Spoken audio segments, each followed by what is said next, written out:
Hey, Chris, Leisure Games, let's do this. What games are launching this week? What do you need to know about them? Why should you be interested? Or what concerns should you have as they come back to us? And I say that very specifically, choosing my words very carefully this time.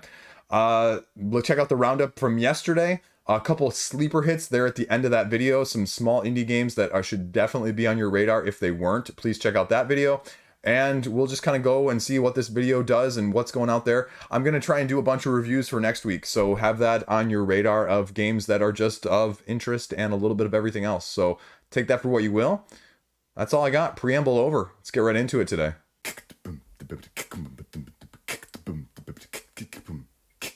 Look, we're just going to get right into it. First up on the 9th is the latest Saga expansion from Dead Reckoning coming from AEG.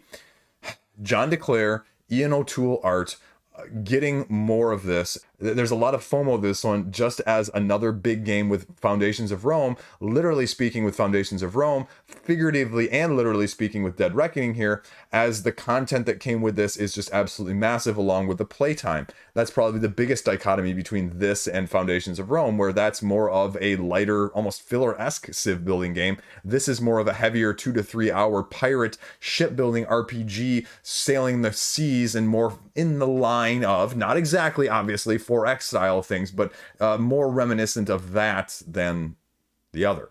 So this is going to be just everything reprinted, plus this new Saga expansion. Is it going to be more of a good thing? Are they going to offer differences? What is going to be the price point difference as well? The next game we're going to be talking about after this one, that's going to be the big question. But that's also with this, just like with Foundations of Rome, where they're charging 30 or 40% more to get it the second time around.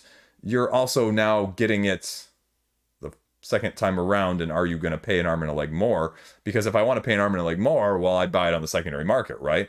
Yeah, you have tons of videos, tons of content down here.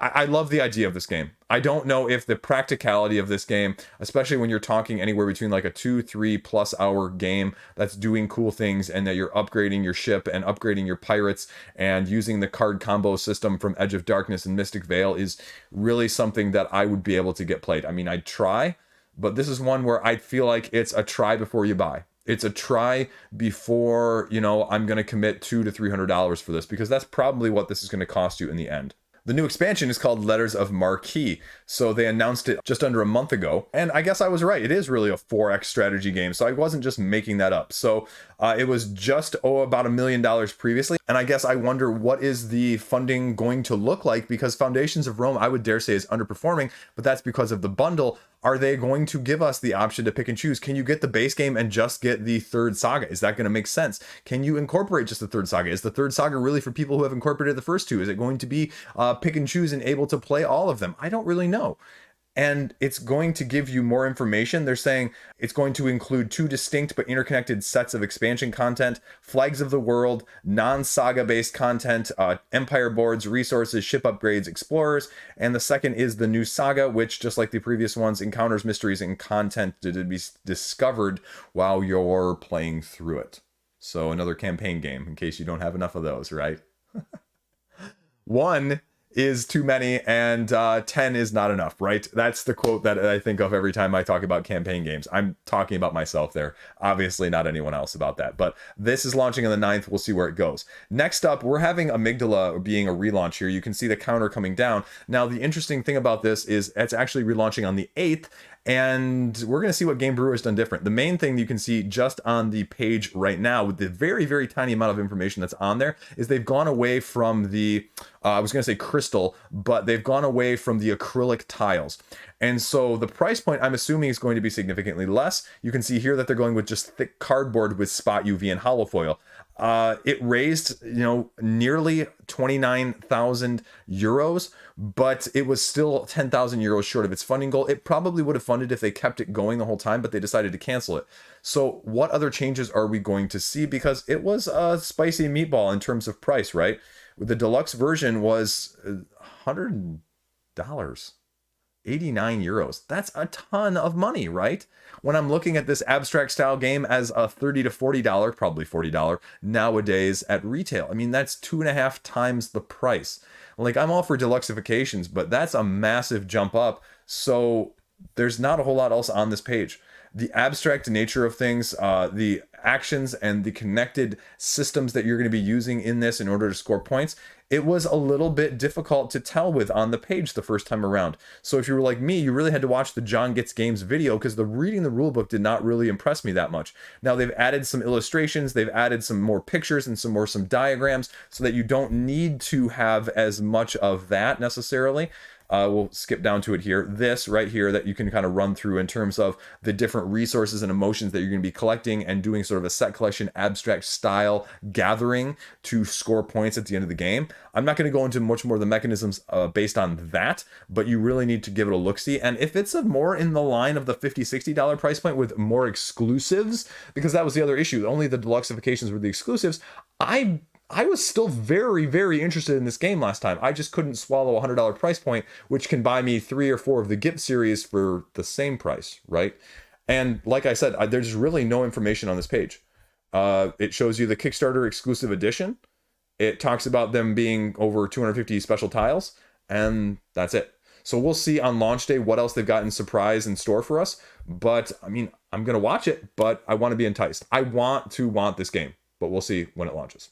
Next up, we have Kinfire Chronicles, which is also launching on the 9th. This is going to be an interesting test of the market in terms of a cooperative campaign-style game with 15 different quests or sessions or missions that you're going to be going on in this game, with a relatively good pedigree if you're looking here at the very top, makers of Arkham Horror, Descent, Arcane Liege of Legends, as well as The Witcher 3, and it's an RPG-esque campaign-style game. I don't know, it's going to be a very interesting test of the market when it comes, because with some of the Board Game Geek information that's out there in terms of the mechanisms, I can see people either being okay with it, or it seems a little bit generic. It's not as nuanced or as detailed as some people are expecting based on what else has been out there in the past. Now, that being said, the sum of the parts being greater than the individual parts is really what we're looking for in a game like this. Because when you go over to the page here, it talks about some of the phases that you're going to be going through and how they're actually going to be working. The first phase, you're going to be making choices based on options presented on quest cards in order to do, whatever's happening. The example they use here is chasing down a suspect. But you're doing this, and this is the weird thing, this is the thing that I think needs to be seen and tested, flipping the correct number of color of cards from their decks. And so you're really doing almost a deck building system with this in the asymmetry of your character. Then you're battling on a physical battle map. Turns are determined, though, by drawing chits out of the Destiny bag. So when you draw an enemy, it's going to have different attacks and actions based on which chit you draw. Then you're playing action cards on your turn, boosting other people's cards as well. So I can see this actually being really cool, but I can also see it being just a little bit anticlimactic depending on how much luck and randomness there is in that. The last part is, well, the objectives that are going to be needing to be done, there's going to have ramifications depending on whether you do them or you don't. And then quests when you go back to the city in the exploration phase to level up, to purchase items, and to, speak to NPCs. So I can see it going either way. I really want to see what it looks like, because if you look at some of these other pictures on the website here, it looks like they've gone with the standee approach as well. If I pull up some more of these here, yeah, right here. So you can see a little bit, let's see. Nope, just kidding. You can't see it right there, but you can see it right there in that little dynamic changing picture. So yeah, interesting price point test, interesting mechanics. I like doing the deck building and the campaign system with the RPG. So we'll see what it entails and how enticing it is when it launches on the 9th. Now I have this last one up here as launching on the 8th, and I don't see anything on the Board Game Geek page though. So take that with you, take that for what you will, but this is Barbaric. You're taking the role as, if in case you can't tell down here at the bottom, I'll blow this picture up so you can actually see mutated animals riding crafts called the gear, right? You're known as the rider. This is the gear at the bottom here. What you're doing is you're combining decks, because each rider and each gear will have unique asymmetric decks of their own. So then you're putting them together to make up your, battle system. You're going to be moving around the board, upgrading your decks, gathering resources, or going for the ultimate objective, which is called the core on the board. But there is going to be a monster guarding the core that you're going to have to get past in order to do it in the first place. If you are the first person to grab that core and go off of the edge of the board, it says, That's how you ultimately win. But as the game progresses, the longer the game goes on, the monster known as the queen, they say, is going to have minions as well on the board, and as things progress, they get stronger and stronger and stronger, just like you do. So when do you strike? How soon do you do it, and in what manner? And can you utilize other people's attacks to your own advantage? Is going to be the real question. So I have this one tentatively launching on the 8th. We'll see if it ends up funding or finding it on crowdfunding on that date. Next up, we have Gnomadic Gardeners, which is a 1 to 2 player tactical game where gnomes are actually going to be switching sides and potentially even giving your opponent point, and you need to be able to mitigate that or choose the turn order or the effect or the tactic that's going to allow you to manipulate the gnomes in the best succession. There's an automa for solo play. There's a mechanic that's going to allow you to acquire your opponent's discarded cards, as well as some sort of sliding system they talk about that's going to allow you to balance things or foresee actions that are going to be happening in the future. Launching on the 9th, there you go. We're going to go into campaign updates here, and we're going to start off with Bloodstones, which is killing it. It's over 287% funded at this point, and you're hitting stretch goal after stretch goal. They're almost currently at the 5th different map for this, and if you scroll down here to the stretch goals, you can see that, yes, 5 maps are potentially planned for stretch goals, and they've already included 2 different factions from that aspect. Price point be what it is. Take it for what you will. I've heard mixed feelings on people who have tried it on Tabletop Simulator right now. So just in the rumblings and the, echoes of Board Game Geek and Reddit and those sorts of things. So it's unique, it's different, but I've also seen similarities to Risk. So take that for what you will. It's got a ton left though. It's got how many days left right now? 11 days. So you have plenty of time to decide. Try it on Tabletop Simulator if you're interested. Then we're talking about briefly the 2 from this week that really got the spotlight yesterday on the roundup. Halls of Hegra, the World War II solo aspect game that you're basically doing sort of a tower defense-esque, only different phases and different situations, making it more like Robinson Crusoe than any other game out there. Maybe more like War of Mine, if you will, from that aspect. And then the other one from this past week, Primordial Secrets, which just funded in the last 24 hours, which is more of a deduction-esque card-driven deck battler, if you will, where you're hosting parties and sending parties to other people's hosting situations, trying to overpower them, trying to buy more, better monsters, and using various asymmetric tactical abilities on said monsters in the first place to outmaneuver and outscore them. And it looks very, very solid from top to bottom. Dodos running Dinos, the reprint with the new expansion, over $200,000. Again, for like a dexterity racing style game, is crazy that it's getting this much money. But you can see here some great quotes from that aspect. And I don't really know how widely available this is at retail. So if you're looking at it from that aspect, I didn't cover it on the roundup last week, but you really should be looking at least the base game. I'd say the base game, if you're going to do one or the other, is probably the better value. But you're basically doing a simultaneous card play and then moving and advancing and then drawing cards depending on where you are in the rankings. It just looks like some solid fun. It's just whether or not I have a spot for it in my collection. That's really more of the issue. I don't think it's any question of what you're getting or if it's a bad game or not. So I think that's without a doubt. Although it looks like as I scroll down here through the original and then all of the stretch goals, they seem to be added to the extra in the expansion here. As you can see, extra character cards, extra meeples, extra movement cards, everything along those lines are seemingly in the expansion. So if we ever get to the stretch goals, maybe I already passed them, but add-ons from all the other stuff. I mean, it's just a ton of money for a game like this, though. That's my only question, is how incomplete are you going to feel if it's only the base game? We finally get down to the stretch goals here, and you can see new. So you're getting more content. It's just whether or not you're going to be able to pick it up in the secondary market. That's the biggest question with this one. So if you have any doubts, I'd probably land on the side of actually doing that. And I don't usually say that a whole lot. So there you go. Star Realms here with Rise of Empire, almost at $600,000, almost at 6,000 backers, and is going to be done by the time this video airs next week. And so I just wanted to highlight it really quickly. If you're looking at all interested from this aspect, I still think you have to get it on crowdfunding. You can see all the stretch goals that they've unlocked here, and they're unlocking them pretty much steadily at a $20,000 interval. And you can see all the Kickstarter exclusive icons that are going along with them. And with the other Star Realms products that have been put out in the past, they stay pretty true with the Kickstarter exclusive standpoint. And now, since they're cards and they're promos, I don't see anyone shouting from the rooftops. But if you make them miniatures, then we have the pitchforks being lit again. I like that analogy, pitchforks being lit. I know you guys are ignoring that, or like 3 people are actually catching that in the comment section, but I'm going to keep using it. So, oh look, there's one that's not though. That's weird. So there you go. That's going to be everything. It's just going to be how many more are they going to add? So I don't think the Legacy kit is worth it, but that's my own opinion, and I'm sticking with it. That's Star Realms, the update.